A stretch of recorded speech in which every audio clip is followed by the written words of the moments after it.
Did everybody get their poetic justice t-shirts and sweatshirts from TJ Maxx?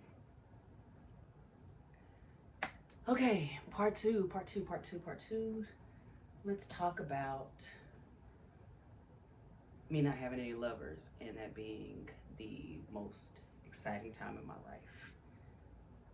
For now, you know, that's about to change. That's about to change, but let's talk.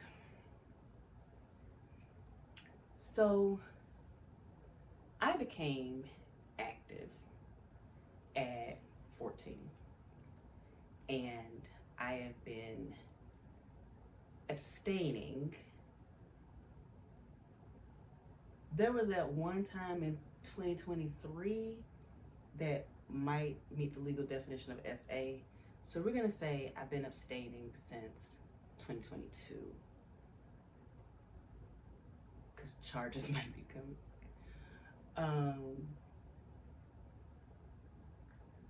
And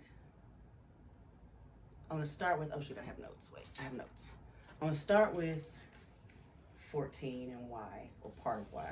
Not the whole reason why, I'll tell part of why.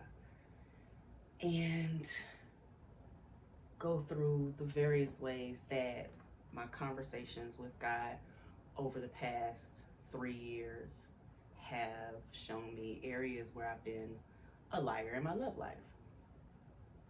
So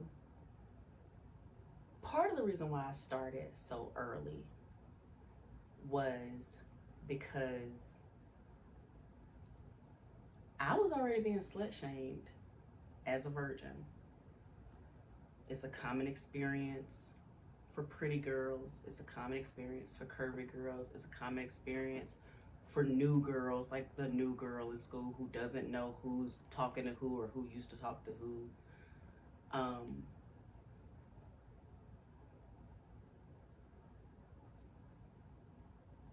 And it wasn't just in school, it was at home too. So like my entire world basically was me being treated like I was a hoe and I wasn't even active. And so my 14-year-old brain, well, my 13-year-old brain, because I started literally like the week after I turned 14 because it was like a gift to myself. Like I am going to control how this happens. And so my neurodivergent ass made a pro and cons list of the 2 boys that liked me that I had access to, and I circled a name, and that was the one. I'm thinking of somebody who wants to be a parent. Like, I pray that I create the kind of environment where my baby doesn't have any of those thoughts for any reason. But I didn't have that. So yeah, my 14-year-old brain said I might as well.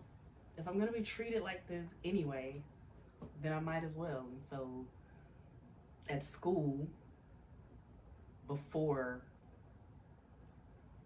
I started, at 2 different future ribs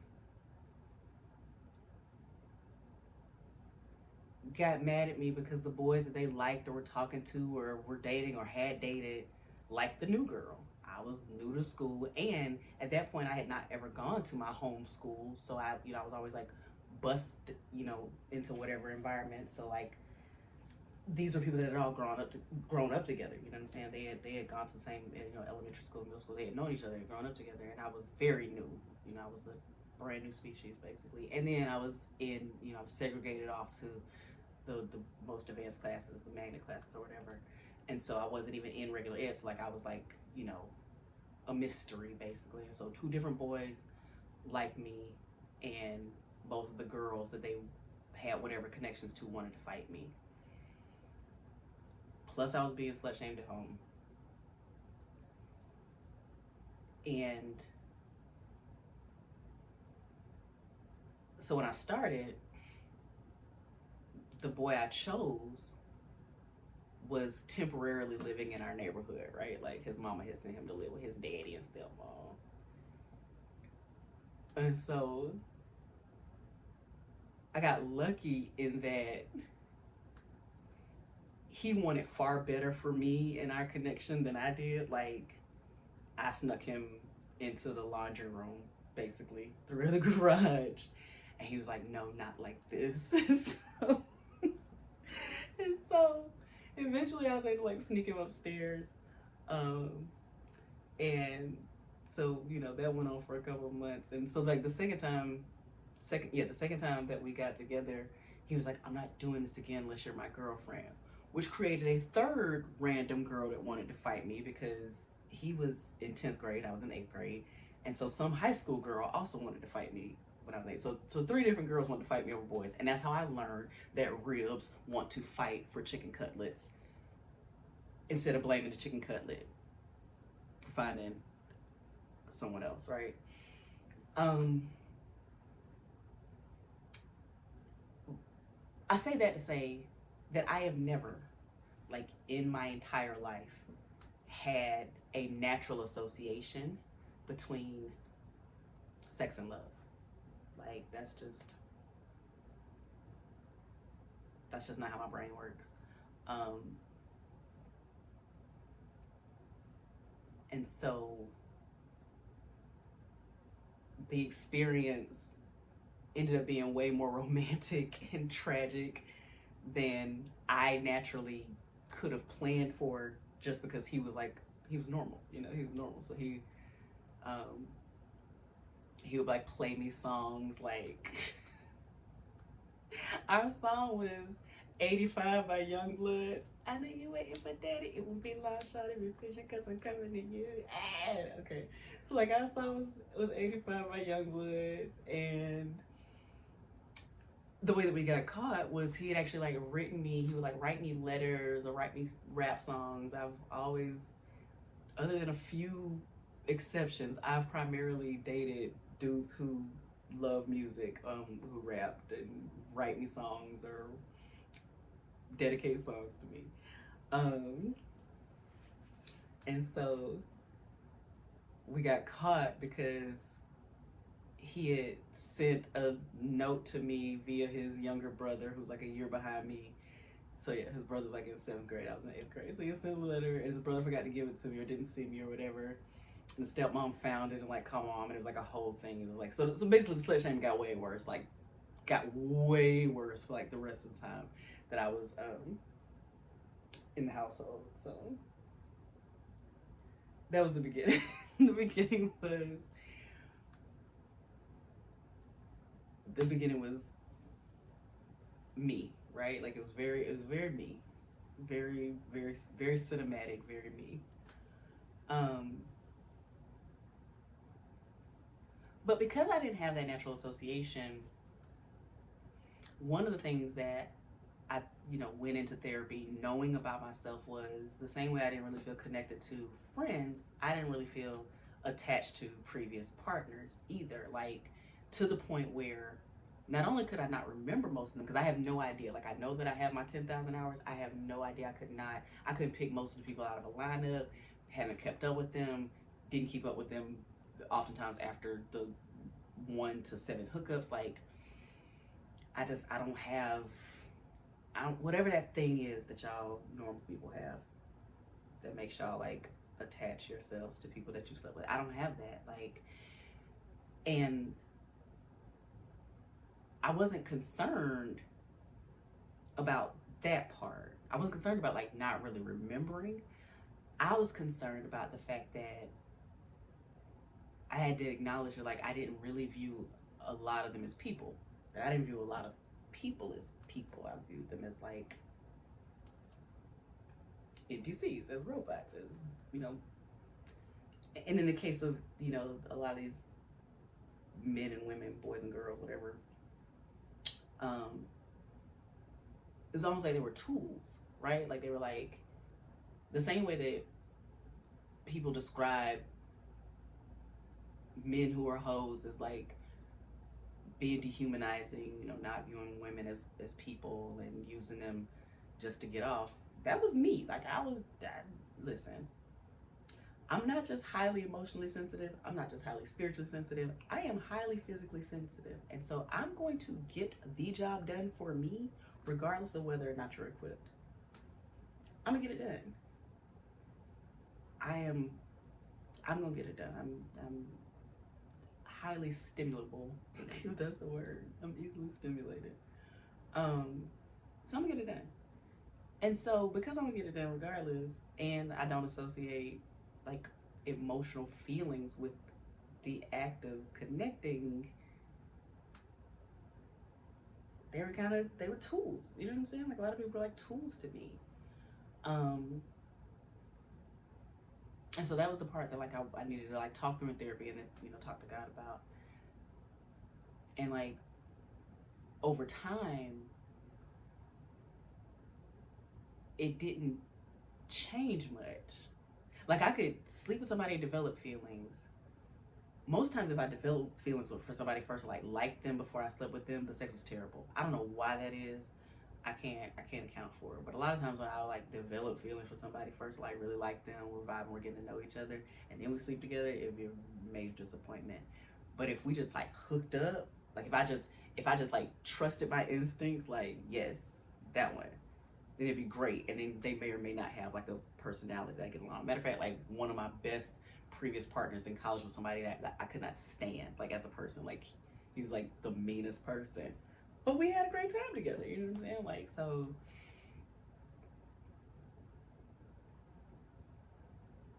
I don't.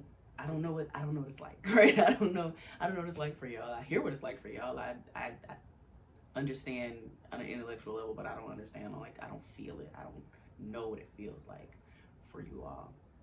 For those of you all that are like that. Um, and the other part of me having that disconnect is I was always smarter than most of the people I was around. So like, what was I gonna do with boys or girls? You know what I'm saying? My own age, or like men or women my own age. What was I gonna do but sleep with you? We're not gonna have a conversation. Like, what we gonna talk? What we gonna talk about? Like, we don't have nothing in common. I don't find you interesting. You're not stimulating. And it's not their fault. I'm just saying, like, that's just kind of how it was for me for a really long time. Where it's like, okay, like, I don't generally need human connection, and when I do, or I feel disconnected from my body. When I do, then I'm just gonna go and seek that, get that, and then go back to like what I find interesting, which is not humans. Um, and so I was never that person. I guess I was never that person. Um, Now, one of the things spiritually that I did have to account for, it wasn't like really bad, but I've performed sex magic using people, but not on people, right? So I've never intentionally performed sex magic on anybody, but I have performed sex magic using people. It's like when I need to, like I've manifested multiple times by hooking up with somebody, right? Um, don't recommend it if you don't know what you're doing. Don't play in that. But like I was consciously like, okay, I'm waiting to hear back from this job, so I'm gonna have a good weekend. And that's not like it's sanctioned because I wasn't trying to do anything to them, but it's also like I could have asked for consent. Like I probably should have asked for consent to use them in that way, if they even knew what it meant. So like most people couldn't even give informed consent. I don't know. They couldn't even give informed consent because most people don't even know what that means. But yeah. So I have done sex magic to get things, but not people. I've never tried to like trap a person. I understand very firmly how bad that backfires. Ask my exes how bad that backfired with them. Fuck niggas. So yeah, I started really early and did what I wanted to do. You know what I'm saying? Like it's like I've had multiple seasons of abstinence, right? Like multiple 7 months here, a year here, 2 years here. Like this is the longest. But it's not the only time that I've like, not been on the run. And by the time I hit my late 20s, I wasn't really like looking again unless I needed like, to do sex magic. So like I hadn't been nearly as wild as I thought I was compared to how other girls talked about their experience. Like, I'll put it like this.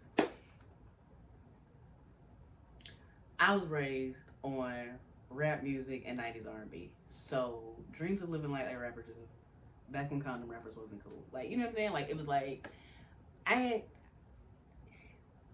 what people who aren't experienced don't seem to understand is that if you're not trying to get to know a person, sex is 20 minutes to an hour out of your life.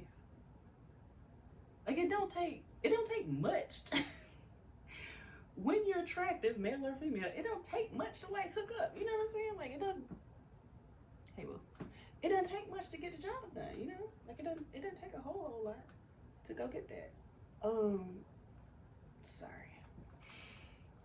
So, you know, I do that and then I go study or do that and go to work. You know what I'm saying? Like it's just, I don't know. It feels like sex is a much bigger deal to humans in general than it is to me, because it just doesn't require all that mental energy. For me, it's like a way of like reclaiming my mental energy.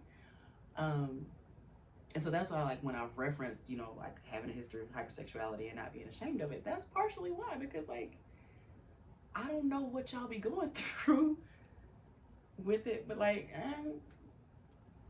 it just didn't really take all that for me. So let's talk about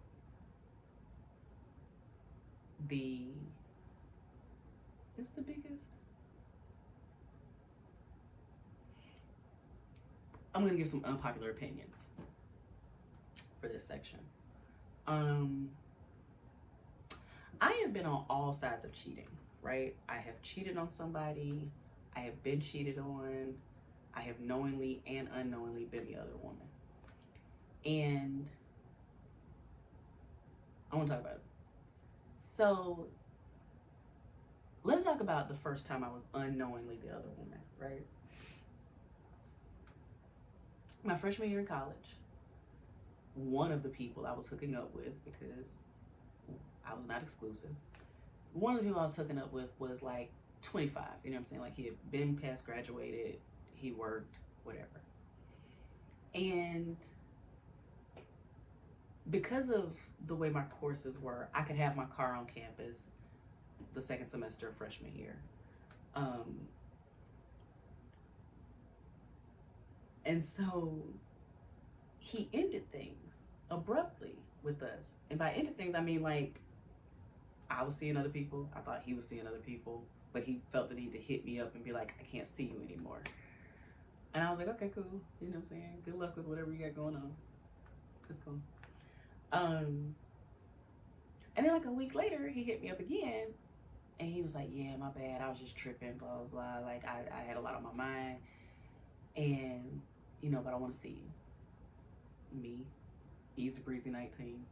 Cool, that's cool. Come pick me up. So he comes and picks me up from the dorm. I leave my car there. That's important for later. He comes and picks me up from the dorm. I leave my car. And we do what we do. We fall asleep. So like 3 o'clock in the morning, the light comes on in his room. And I wake up. He doesn't wake up. I wake up. And there's a woman standing in the doorway. And I look over and I, you know, nudge him, wake him up. Hey, it's for you. And he jumps up, puts some shorts on, and she's, you know, screaming, hollering, crying, and he chases her outside. And they're out there for like a really long time. Like, they're outside for like, I don't know how long. So I had to call my dorm roommate to get my car and come get me, right? And so if I didn't have a car, I don't know what the fuck I would have done, because he just abandoned me there so he could chase behind the woman who turned out to be his girlfriend. So we get back to the dorm, I take a shower, I get into bed, and then the dorm phone rings. Yeah, not my cell phone. The dorm phone rings. So I answer the phone and it's her. And she's like, she handled it like, let me be clear. For the rest of the section, I'm gonna end up talking about you goofy bitches that don't know how to handle these situations. But she handled it very classily. Like she was a lady. She really was a lady. So he was like 25, 26. She was maybe like 24. I'm 19. So she calls and she's like, I'm not trying to come at you sideways. I just really want to know what's going on with you and such.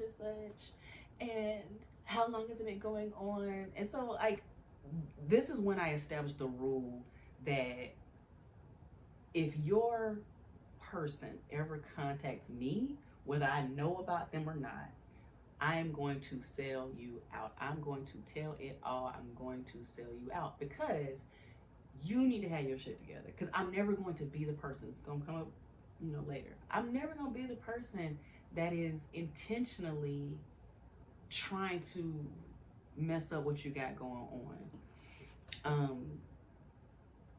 And so I answered all her questions. I remember saying something to her like, your man is like one t-shirt of many that I pull out of a drawer. Like, we're not anything to each other but hooking up. You know what I'm saying? So, and she was like, he's my only t-shirt. And I was like, you need to go shopping.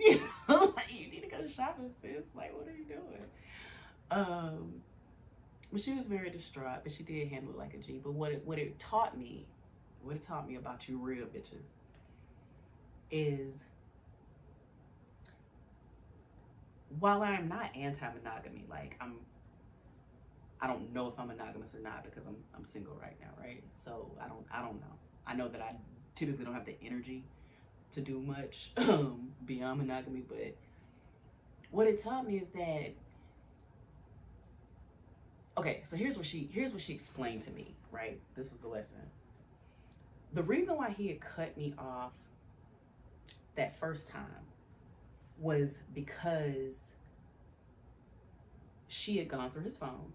She had found a bunch of names of females, seen some messages, and she broke up with him. And so he told her that he was done with everything, blah, blah. You know what y'all do? You know how people be, you know what he told her to get her back. But then he realized, and this is what he told me later, he realized that she didn't know that my name, because of the way it's spelled, she didn't know that my name was a female name, not a male name, right? And so she didn't know about me. So she didn't know about me, then he brought me back into the bullshit. And she was suspicious. I don't know if like maybe he hadn't answered his phone when he was supposed to when we were together. So I don't know what happened, that she just happened to like come by at 3 a.m. knowing something was afoot. But yeah, like it taught me that like, y'all don't be caring for real. I'm sorry. Y'all don't be caring for real. Y'all don't. Like, and it starts early. Like, y'all really don't. A lot of y'all don't be caring. And I'm not talking about everybody. Like, there are plenty of people who've been cheated on that's been devastating. But there are plenty of women who get cheated on and it's just like, it's just some drama. And if he promises to stop, then y'all are cool until the next time there's some drama. Like, having, for a lot of women, like, and some men, because let's not pretend like women can't cheat and be taken back to. But for some women, like, having somebody is just so much better than not having somebody that, you fight, you scream, you cry, oh my God, I can't believe him, and then you take him back. Like, when the goofy manosphere dudes say shit like women like being lied to and choose better and you knew what it was, they be talking about a lot of y'all. And I seen it. I keep seeing it. I've been seeing it. I keep seeing it. So that was that. The only other note about that story is that I saw him at a party later on that semester. And okay, for the millennial girlies, y'all remember when we was going out wearing gauchos, right? Y'all remember we also had like the sequin halter tops or spaghetti strap tops to go with the gauchos, right? Every match. And so I had on a halter top and I wasn't like fucking with him. You know what I'm saying? Like, I don't talk to your chick now. I can't deal with you. And so I wasn't like really like dealing with him, and he tried to embarrass me by like undoing my halter top, like he was gonna like expose me to everybody. I attract a lot of predators. We'll get to that. So he was gonna expose me, but I caught it or whatever, tied it back up. One of his frat brothers fixed it. I think fixed my top. That might be how I met him actually. That might be how I hooked up with him. I don't know. But something having to do with that party ended up being some other dude was the first time that I know I was drugged after having already consented, because that was a thing. Also, that again, we're gonna talk about predators later. So yes, that was the first time I was unknowingly the other woman.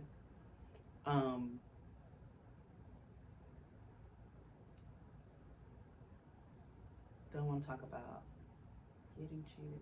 Okay, so let's talk about when I cheated. This wasn't the only time I cheated, period, in life, but this was the only time I cheated with this partner. So my actual longest relationship was like a decade or so ago. No, 15 years ago. It was 15 years ago. It was my longest actual relationship. And we were extremely toxic for each other. Real bad. Real bad for each other. And so we fought a lot. Like, we would fight we could argue for hours and hours and hours and hours and hours. One of the problems with being in a relationship with highly intelligent, very emotional men is that shit can it keep going? So we would argue for hours and hours and hours. And I remember the night of our worst fight,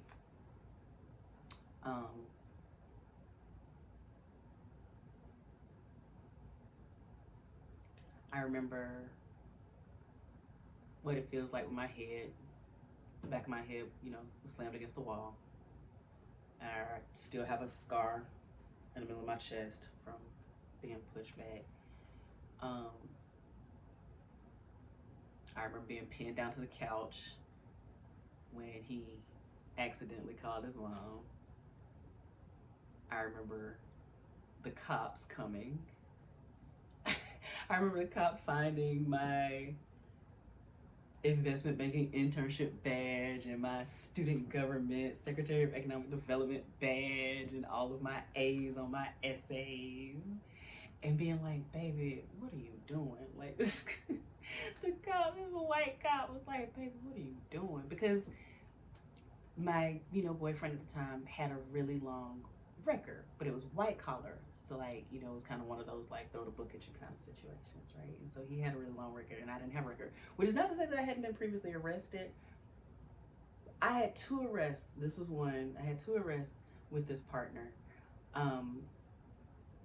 and because God takes care of babies and fools, and because I am one of God's favorites, and because I know what it feels like when the timeline is shifting, the previous charge that we had gotten together, I took the charge. 0 out of 10. Do not recommend. It's not going to work out for you the way that worked out for me. But I took the charge because it was going to be lower everything, right? Less probation time, less money, and we were sharing a household, and I was more financially stable than he was, you know what I'm saying? And so, like, it just made sense for our household, for me with no criminal record, to take the charge as opposed to the person with a criminal record.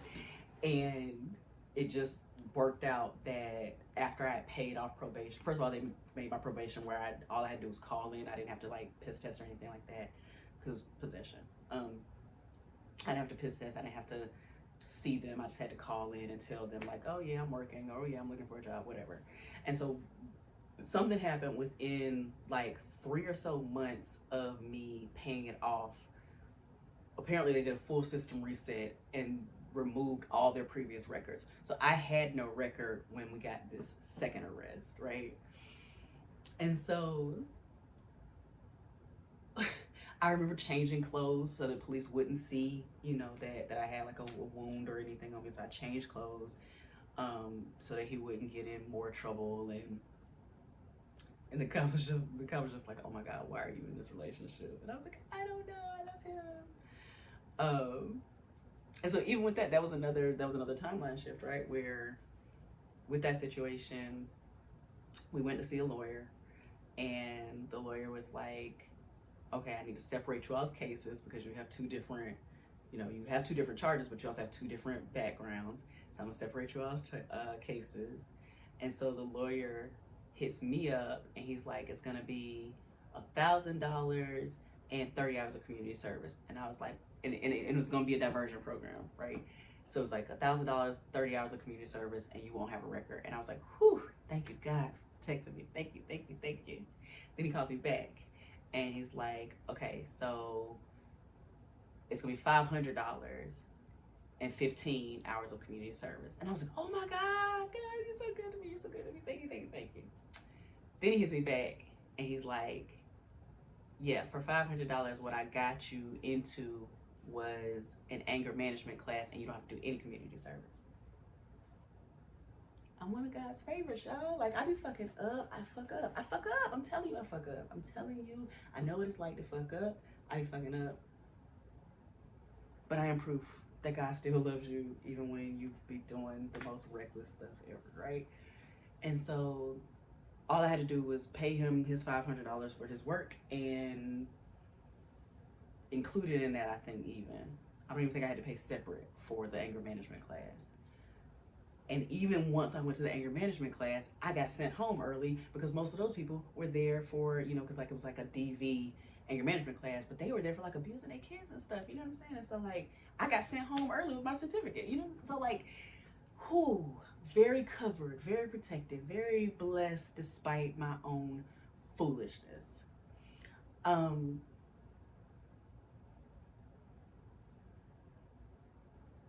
But he and I didn't break up for that. We didn't break up because we had all of that going on. We didn't break up for any of the fights. We didn't break up even though I've suspected him of cheating the entire time with, at least one of his exes. We were just, the point of this entire section is about to be that people are not all one thing or another, right? So like, we were very toxic for each other. We were very, very bad for each other. And you might assume that based on the way that I described this, that he was the aggressor, but he wasn't. And here's the part where all the music babies are gonna say, bitch, I wanna bounce your head off a wall too. The reason why the fight got physical was because I was trying to destroy very expensive equipment. I was very frustrated that he had actually gotten arrested the week prior for possession and lost his job because it happened at work. And I was basically like, fuck your dreams. Maybe if you don't have your fucking dreams to worry about, you can deal with our fucking reality. And so like, essentially that fight was self-defense on his part, because like, I wasn't, like, we weren't just fighting. Like, I was like basically trying to destroy his dreams. You know what I'm saying? Like, for everything he had gone through to get that equipment, everything he had put himself through, let's be clear. Everything he had put himself through in order to be able to have the money to get that equipment. Hell yeah, he was gonna do anything to stop me from fucking it up. Of course. But we were fucking grease fire in a structurally unsound concession stand. Like, we were bad for each other, but he was a beautiful person. He was crazy talented producer and rapper and brilliant mind for, black people, like just really love black people, want to do so much, activism and stuff. And like, what's crazy is he's the person that I dated that has the most traits that I am now looking for in the future. We were just young with underdeveloped frontal lobes, and we were both entirely too passionate of people to be able to like tone each other down at that point in our lives. You know what I'm saying? I'm sure he's like amazing now. Again, I don't look people up. I don't want to hear from him. I don't care. The last time I saw him was the same night I met Plies, and Uncle Luke gave me a shout out for dancing on stage at the club in VIP. But yeah, we were just really, really bad for each other. And that didn't make either one of us bad people. His mom was a cunt because she told the police that I had a knife to his throat because she wanted them to come in and shoot me. So she was a fucking cunt. But neither one of us were bad people. We were just bad for each other. We brought out the worst in each other.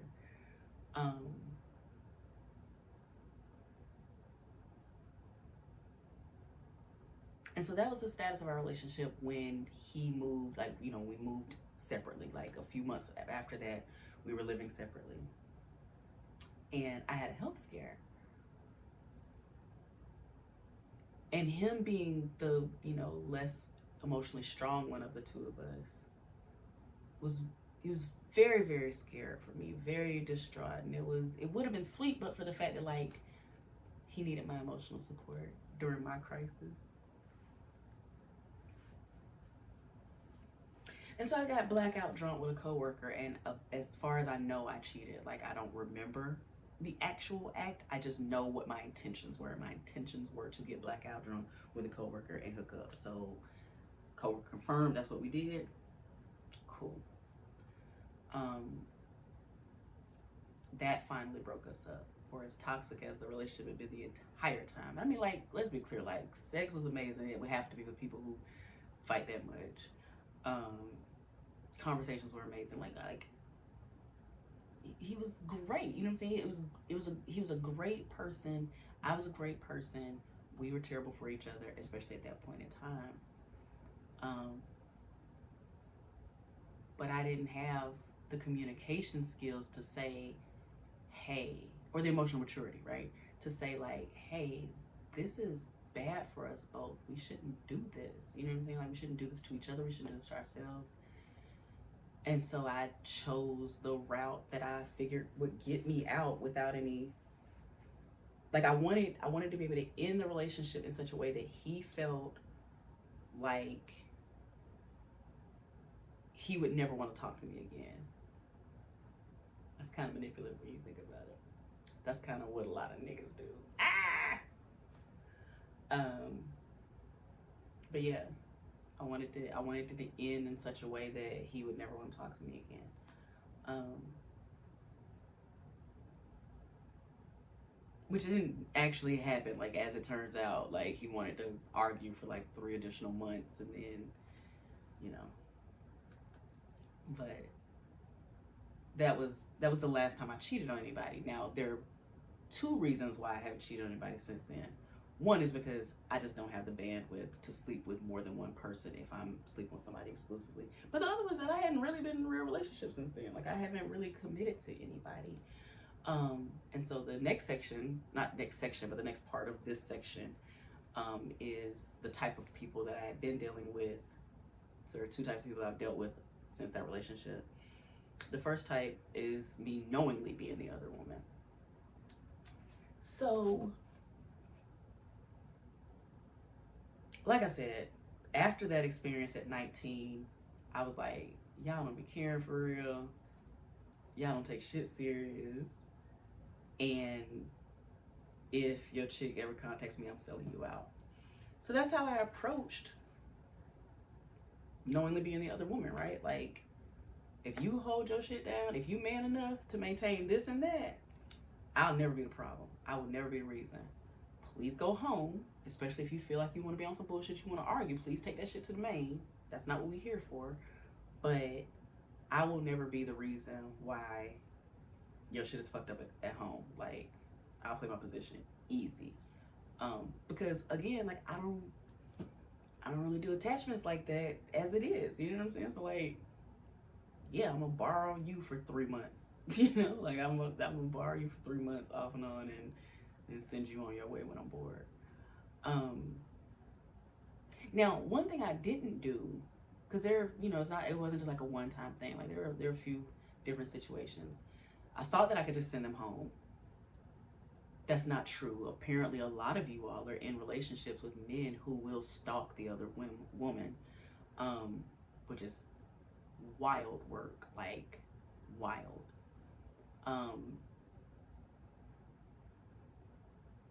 So I thought I could send them home. That didn't work out, so I no longer purposely am gonna be the other woman, because I'm still gonna have the same fucking issues regardless. plus another person to deal with that I possibly, you know, helped hurt. But I never like hooked up with anybody and then smiled in their chick's face. Like these were all like, you know, basically like your chick is I don't know what she looks like, couldn't pick her out of a lineup, don't know nothing about her except what you tell me about her, which is the other thing. Men who cheat, what I've learned is men who cheat openly tend to talk shit about their partner, which means, you know, they're of course talking shit about me to whomever. Um, they tend to be like really, really willing to talk shit about their partner. Um, really willing to tell personal business of their partners. So if you are someone, and I'm not telling you what to do, I'm just telling you what I've observed. If you are someone who has taken back a cheater, know that the women that he's fucking, if he's fucked them more than once, they probably know a lot about you that you wouldn't want some strange bitch knowing. So consider that when you want to fight the woman and not the nigga. Okay? Everything she knows, unless he's fucking one of your stalkers, which also happens, you know, people are crazy these days. But unless he's fucking one of your stalkers, he has betrayed you in every conceivable way. He has violated you in every conceivable way. It's not just that dick, sweetie. I promise you. That man has told her all kinds of stuff you wouldn't want her to know. So, if you're feeling scrappy, you know, maybe use your brain. So I learned that. I learned they talk. I also learned that there is nothing a woman can do or not do that'll cause a man to cheat. And what I mean by that is, as these men were, you know, running their mouths about their primary partners, especially the ones that had kids with their primary, as they were running their mouths, they were describing women who were doing way more for them than I would ever do. And I don't mean as a side chick, I mean period. Like they were really doing all the things. And the men were complaining about it. It wasn't enough. They were doing all the things in the bedroom. They were raising the kids. They were cooking. They were cleaning. A lot of times they were doing all of that and contributing financially. They were doing everything to keep this man. And they still cheated. You know what I'm saying? And I know for a fact that I was never the first person that any of these men cheated with, right? Like I was never the first secondary partner. They were doing this. And it taught me like, okay, so there's a lot of ribs out here that are putting in work to earn the right to be basically like first one cheated on. You know what I'm saying? Like you're putting in work to be the one being cheated on, not the one like that gets to send him back. Y'all be working hard, boy. Golly. And so it taught me that, like, you know, like there's nothing that a woman can do that a cheater, not a man, but that a cheater isn't willing to sacrifice, isn't willing to give up. There's nothing that a cheater won't throw away in a relationship. The number of those men, like, not the number of, the two that had kids wanted me to meet y'all's kids. You know what I'm saying? Like, violations, like, I rejected that, but like, it was still like, God, like you genuinely have no boundaries. They all collectively had impulse control issues, which, you know, I kind of understand. Like, most of them had addictions of some kind, like, and not just sex, you know what I'm saying? Like, they had like addictive personalities, they had addictions of some kind, they had impulse control issues, they had no boundaries, like, they just all had so many similar traits in common. And the primary partners had similar traits of they're doing anything, which led to the next thing I learned, because these men would try it with me, and that's how I learned like what you know the women were going through at home. These men not only didn't respect the things that their primary partners were doing enough to not cheat, and they also didn't respect their primary partners enough to not, you know, tell their business to another party. But the most important thing is they verbally and emotionally abuse their partners directly. And I know that because after they would get comfortable after a certain amount of time, because I'm very chill and go with the flow, they would start to try to pick at my self-esteem. Oh, you should change this. Oh, this. You know what I'm saying? They would just pick. They would pick. They would pick to try to bring me down. And I would always be like, oh, this is how you talk to your woman. Oh, this is how you talk to your girlfriend. Oh, this is how you talk to your baby mama. This is how you, you know what I'm saying? Like, oh, this is what you do to keep her thinking she can't do better than you. This is going to come up again later when we... So I learned all of those things by being the other woman. But I was never like the other woman and then like around the primary partner. Like I'm not designed to smile in a bitch face knowing I'm sleeping with your man. Like I'm not. But I wish I was. I know. I wish I was. I wish I was designed to smile in a bitch face knowing I'm fucking a nigga. And the reason why I say I wish I was is because a lot of women deserve that experience. A lot of women deserve that level of a chick got one up on you. And here's why I say that. So given everything that I learned by knowingly being the other woman,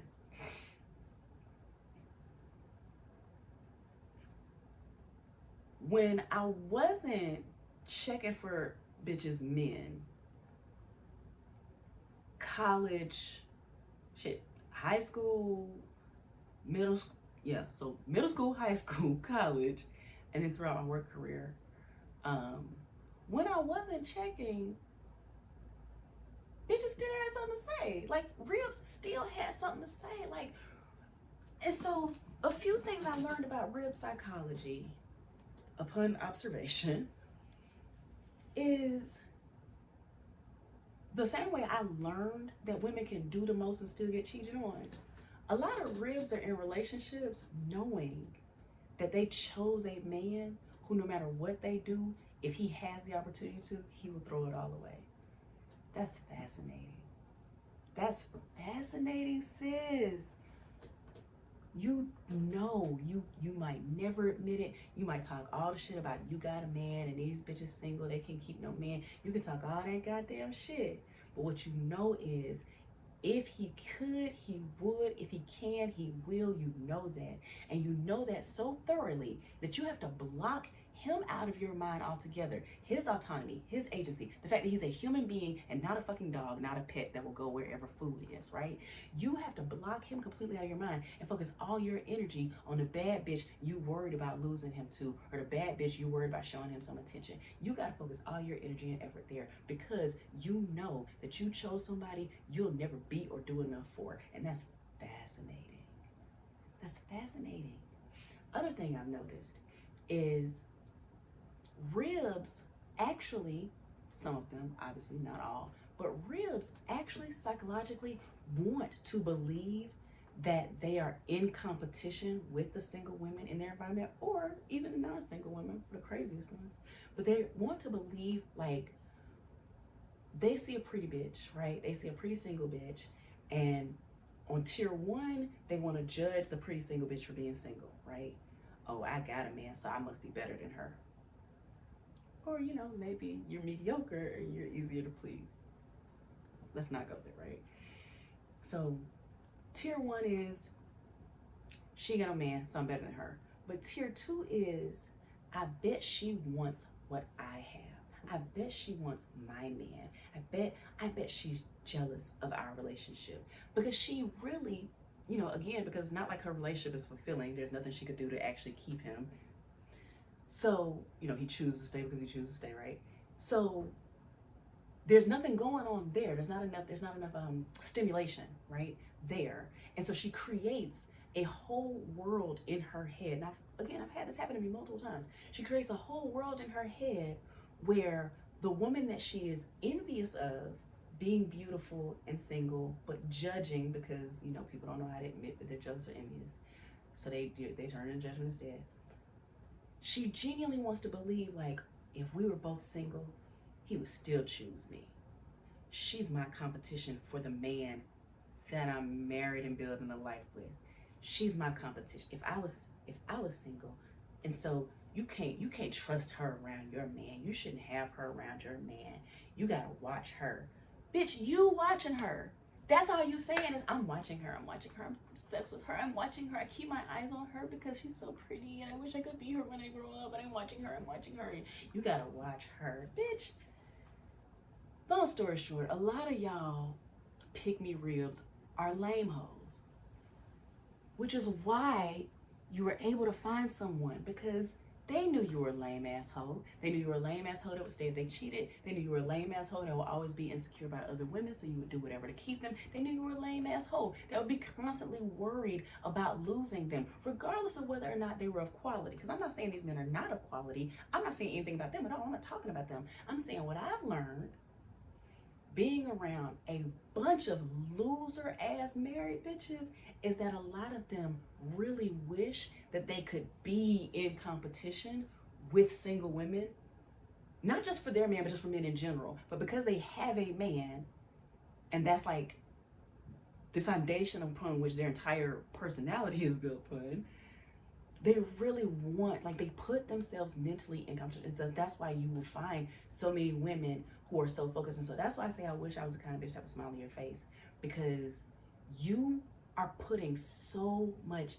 energy, effort, attention into a woman that you are basically trying to manifest her smiling in your face, knowing what your man dick do. And I wish I could have given that to some bitches. I'm gonna be honest. I've outgrown that. I've healed. I promise you I've healed. I don't move like that no more. Not like that, but I don't move like the way I was moving no more. But boy, bitch, y'all ribs, boy. Whew, y'all fucking ribs, boy. Y'all something else. So that's knowingly being the other woman, unknowingly being the other woman, cheating. Being cheated on, so like, I don't know that I'm not like conscious of being cheated on. Like, I've just like suspected I've been cheated on, felt like I was being cheated on. What I did learn about feeling like I'm being cheated on is if I ever gotta go through a nigga phone, it's a wrap. Like, if I ever feel like I need more information than you're giving me, and it's like to the point where like it's fucking my mind up, I just gotta go, because I'm never gonna not feel that way. Like, it's nothing like, and I hope like a lot of adults will understand what I mean by this, because they should probably like been through this by now. Whether it's true or not, feeling that way, it's not that it can't go away, it's just that feeling that way is almost the same as being right, in that you go through all the anxiety and grieving, you know what I'm saying? And so I don't wanna I don't wanna be in any kind of relationship, especially because there's like, for me, I've matured and grown and healed enough to where like, for me, there's a lot of stuff that's just like not my business. Like, I am queer, right? So like, I am manifesting a partner where we have like vacations that require NDAs, you know what I'm saying? Like, I'm manifesting a partner that's a flirt, because I'm manifesting a partner that knows the difference between flirting and pursuing. You know what I'm saying? Like, I'm flirty, so I like flirty people. I want to be able to like look in, you know, like we in a bed looking in DMs together, like, okay, look at you pulling, okay. I want that, but like, that's why I'm like, I'm pretty sure I'm monogamous, but I'm not sure I'm monogamous. Because I know that like, I like shit like that. Like, I like that. That turns me on. To be able to say it outright instead of making it like a whole like, these bitches want my man. Like, I want to be like, these bitches want my man. Okay, yeah, girl, do your best, do your worst. Because if he gonna leave, he gonna leave. If he gonna cheat, he gonna cheat. Like, that's my thing, right? Worrying about it doesn't do anything but attract it. But like,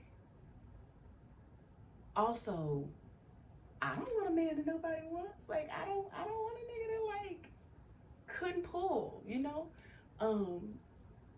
And I don't want to feel settled for either. You know what I'm saying? Like, and I don't want him to feel like I settled for him. And so like that's part of like, you know, that's part of like me observing the psychology of these ribs with their little chicken cutlets. It's like, if you think your nigga is that nigga, then like be glad you got that nigga. But leave other bitches out of it. Leave other energies out of it, you weirdo. God, bitches be so weird. Like, you know. These two videos are basically bitches be weird as fuck, bro. So, okay, we're coming up in an hour. That's it for cheating. Oh, that's not it for cheating. Okay, so I said all that funny shit. Let's talk about generational curses real quick. I'm get serious. My granddaddy was my baby. That's my baby. That's my bestie. My grandmama was my baby, right? And he was an amazing granddaddy. He's like the best granddaddy ever for me. I don't have other granddaddies, so he was the best granddaddy ever. This is his hat, right? I'm his farm baby. I'm his farm baby. This is his hat. But he wasn't a good husband and father in a lot of ways. And my grandmother stayed. And I lived both the benefits of her staying, you know, what that meant for the children that they raised, that they had that, you know, intact, well, financially intact household. And I've also suffered the consequences of her having stayed.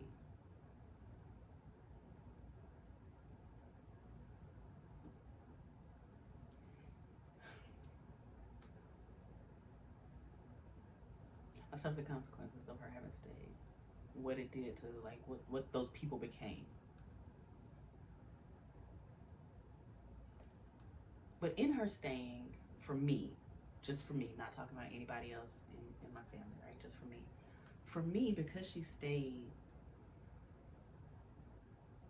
until I was 14 and she got sick with dementia, I got to have a place where for a few months in the summertime, both a man and a woman in the same household loved me as I was and let me be. Loved me. I was the favorite. I'm the favorite grandchild out of 19. Sorry, I am. But I got to be physically in the presence of two people who just love me and let me be a child, but let me be an intelligent child, right? Like, I got to just be. I got to just fucking be. I got to, because she stayed, I got to just fucking be. And it was a reprieve, right? A relief from being in an environment where I was constantly criticized and all the other shit that, some of which I'll talk about in the next video.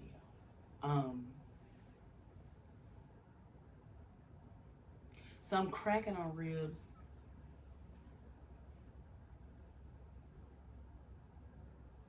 for leaving or staying, you know what I'm saying? Like, I don't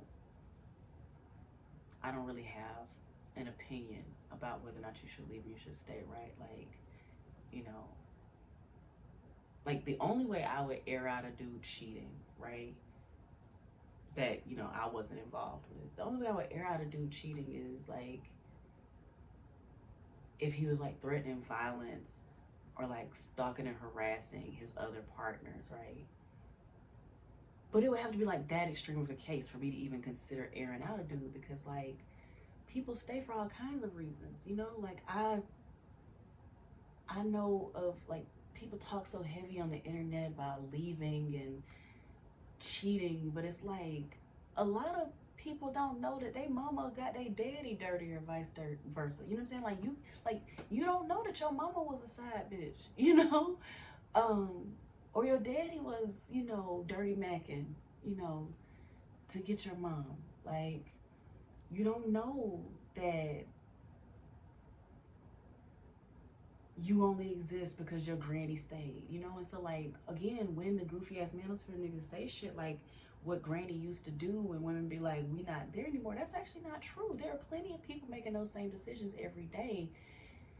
And the internet wants to flatten them. You know what I'm saying? Like, I know, like, people have all kinds of self-esteem issues. I know of whole public health nurses, right? You know how long it takes to become a nurse? I know of whole public health nurses who stayed with dudes who had gotten other bitches pregnant.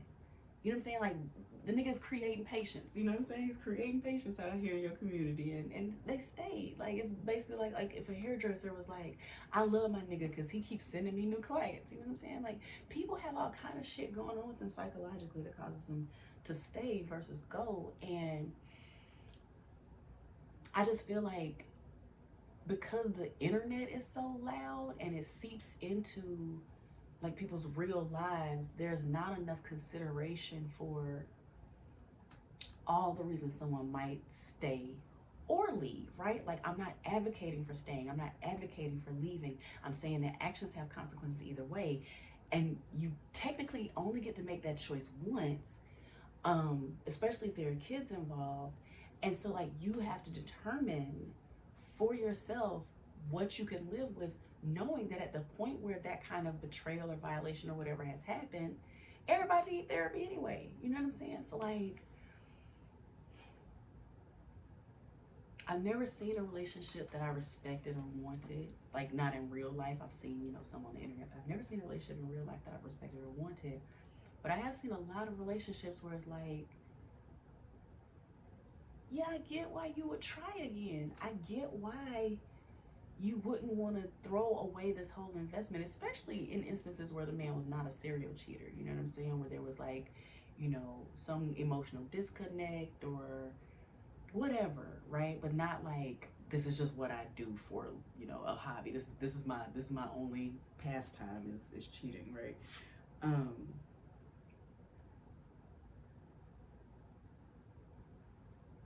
We just talk too heavy. We talk too fucking loud. We talk too heavy. I understand, you know, thinking about like women in the public eye. I understand why they stay. I understand why they stay, especially understanding why people still live by the double standard that a man never would, but women should, right? Like, I get it. I'm not saying I would do it. Let's be clear. I'm not saying that I would do it. I'm saying I understand.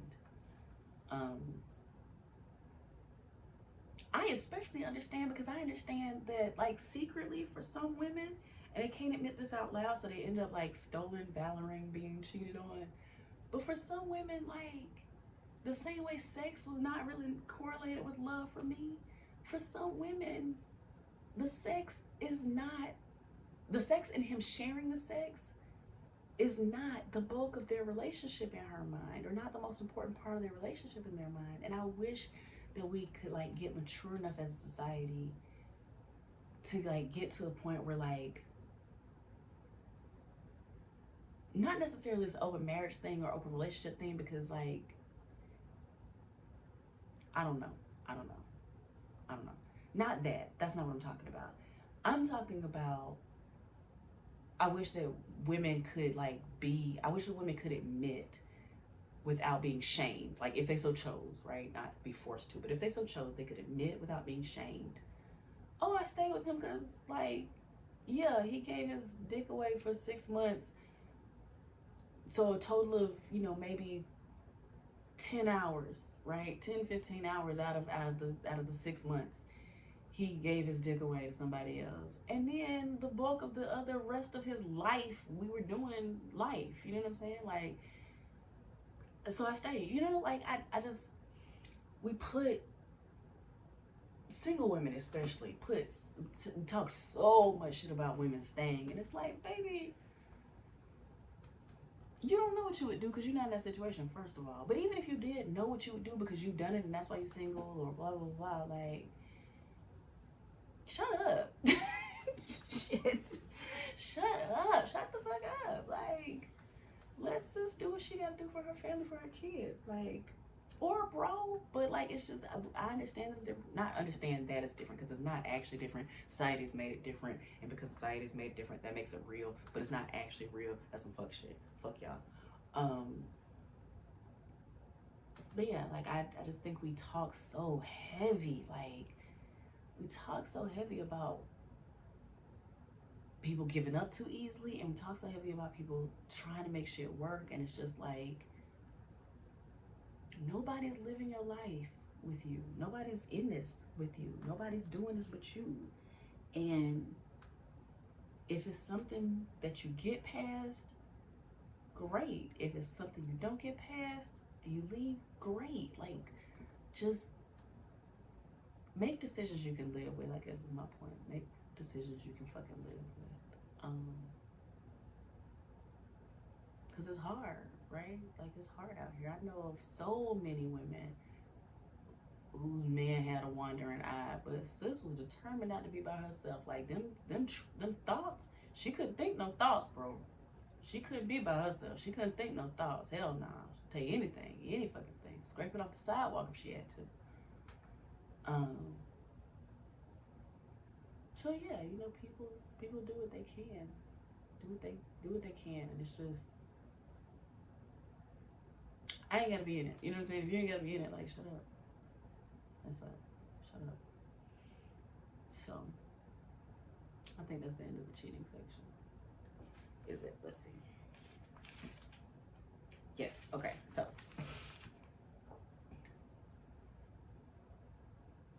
let's talk about trigger warning. Let's talk about being a pretty girl. A pretty and precocious girl, and then a pretty woman who's friendly, right? I have no idea how many times I've been SA'd. Touched against my will, kissed against my will. The only thing I've not experienced is rape, and that's because I learned very early to say yes so that it wouldn't be taken by force. So I've never had that experience because I would rather disassociate and go into shutdown than fight for something that, for me, is not the most important part of me. Like, my mind and my spirit and my love are far more valuable than the 10-15 minutes you gonna be doing whatever this is. And so I'm not advising anyone to do that. Let's be clear. Like, I am not recommending that as strategy for anyone. I'm saying for me, with my thousands of traumas stacked in a trench coat, for me, that was the safest bet for me to not add on top of my traumas, right? So I've never felt by force, right? Is by coercion, absolutely. Coercion and manipulation, absolutely. But physical violence, no, I've not experienced that. The number of experiences I had with grown men from the age 15 to 19, I have not fully processed. And what I mean by that is I can still listen to R. Kelly with no problem. Like, I can still listen to Kells. He still has three of my favorite lovemaking songs. I can listen, like, I'm not fully, like, for a lot of, and I heard, I'm not gonna say the actress's name because I don't know if she wants to, like, have to, like, be tied to that just because she said it, but, like, I've heard multiple women, I'll say that, I've heard multiple women say, I dealt with older men when I was a teenager.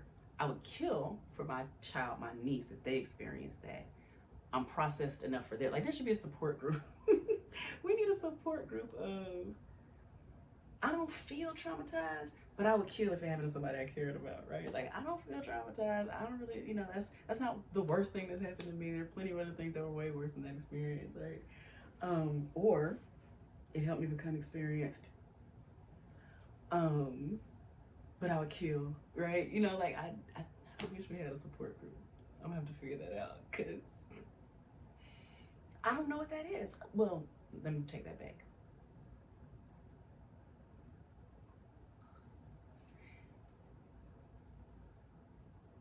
I do not mean this to be apologia for predators in any way, shape, or form. Let me preface by saying that this is not apologia for predators.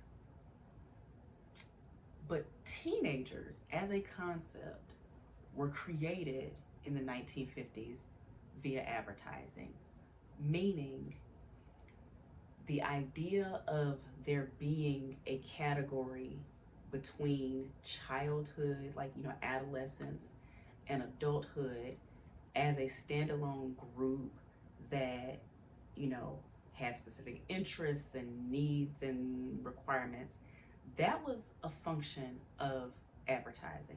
I think it was Ed Bernays, might have been somebody else, but I feel like I heard this on NPR and it's stuck, right? Research it if you want to. I don't give a fuck. So, for most of human history,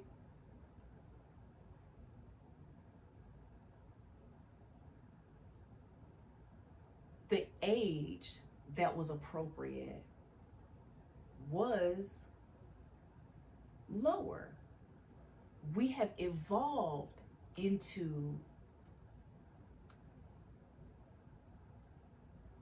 where we are now.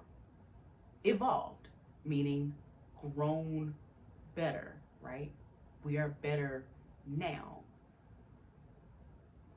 But that doesn't mean it's not deeply ingrained. Like, again, like, I swear for God, I'm about to do a whole video of me just sounding like a manosphere nigga, a podcast bro. Fuck.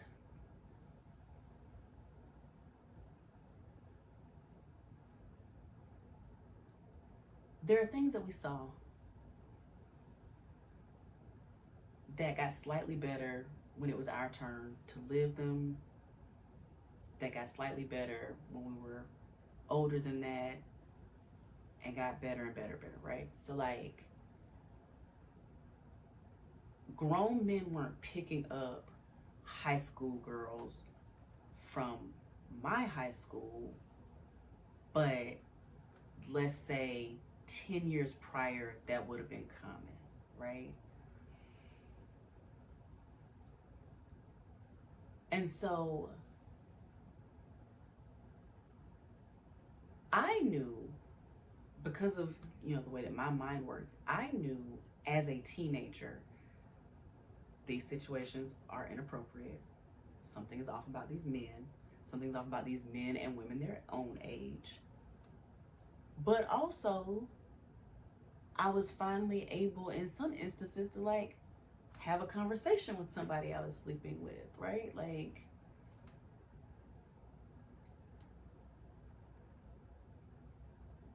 and actually feel like I was learning something.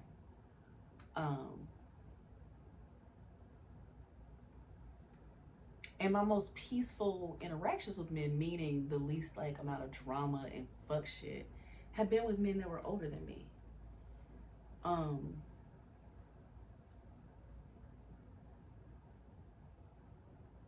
I still prefer men that are older than me. You know what I'm saying? Like, I still, like, need somebody that's, like, there's a significant enough difference in age where you won't feel competitive towards me, or you won't feel intimidated by me, in a way that you want to, like, penalize.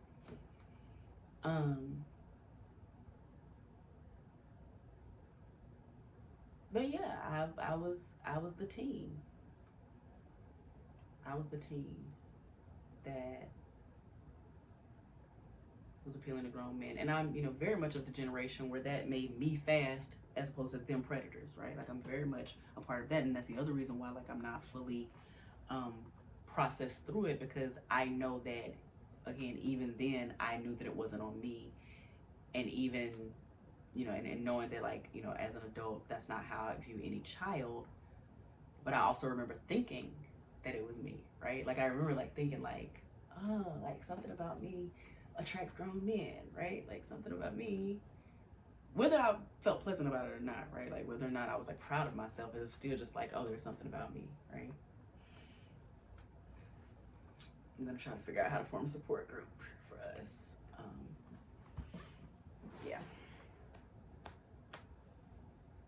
So there's those experiences. I've been followed by multiple men in vehicles while walking down the street, to the point where like I'm desensitized to it. Like it was scary the first time. It doesn't really scare me anymore. I mean, like lap the block to talk to me, like skirt pull over in the car and offer to show it to me or pay me. Like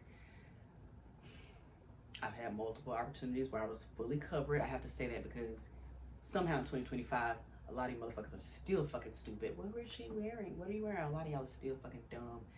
And I pray you don't breed, but a lot of y'all do, and I pray for your children. Where I was fully dressed and still got groped by random men. That's happened multiple times. I've been SA'd by multiple people's in the home fathers. So for those of you that want to talk about daddy issues and shit, y'all's daddies be fucking predators. Y'all's uncles be fucking predators. Y'all's pillar of community, leader, coach, whoever be fucking predators. It happens. I've been drugged at least twice. After consenting, both times. Both times I was down to clown and still was not allowed to participate. So I'm assuming I was recorded. And that's just in those two instances, right? Who knows what's happened since then? Because that was when I wasn't drinking. That's what I mean. Those two instances is when I wasn't a drinker. So I have no idea what's happened since I've actually been a drinker.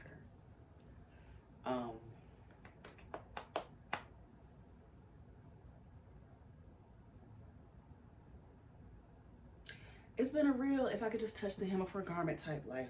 Like, it's been a real, like, people just can't keep their hands off me. And the craziest part is, like, there's an aspect of it that, like, was cool. You know what I'm saying? Like, not this stuff, but I mean, like, the touching people without their consent. Like, I used to love going in the club and a chick be like, oh my God, let me touch it. Let me, you know, like, or, you know, like a dude that's cute. Again, the Manosphere niggas are right. A dude that's cute. I used to be okay with, like, you know, putting a little hand on the booty, right? Lower back the booty. Like, I used to like that. Like, it used to be cool. But, you know, you don't, first of all, you don't know about people anymore. And then also because lots of people aren't okay with it, then nobody gets to be okay with it. And that's fine. Like, I'm not complaining. I'm just simply saying that we talk